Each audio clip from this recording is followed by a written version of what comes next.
Mes chers amis, il y a quelques jours, le 9 mai, c'était la journée de l'Europe.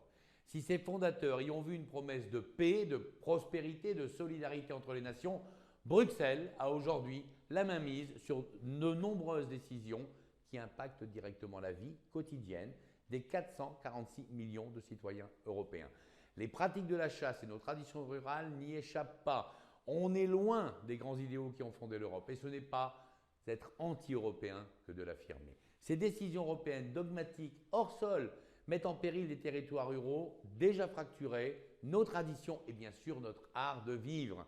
C'est dans ce contexte alarmant que la FAS, qui représente l'intérêt des chasseurs européens, a lancé une pétition pour dire stop à cette ingérence qui menace l'avenir de la chasse et de la ruralité. Signer cette pétition, c'est dire stop au passage en force de la Commission européenne, à la surenchère des normes et à la surtransposition des règles. Signer cette pétition, c'est dire non à cette nature sous cloche, fantasmée par Bruxelles, qui détruit les écosystèmes au lieu de les préserver. Signer cette pétition, c'est défendre une approche humaniste de la chasse qui intègre nos spécificités locales et nos traditions rurales.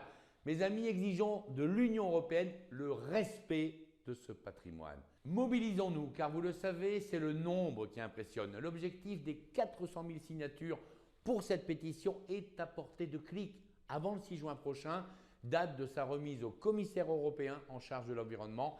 Un simple clic pour dire non à cette Europe qui a perdu sa boussole et qui nous contraint chaque jour un peu plus. Les instances européennes doivent cesser leur diktat sur la chasse et sur le mode de vie des ruraux. Alors, signez, mes amis, signez cette pétition et faites-la signer autour de vous. Il nous reste encore quelques jours pour frapper fort et nous faire entendre au niveau de la Commission européenne. Je compte sur vous.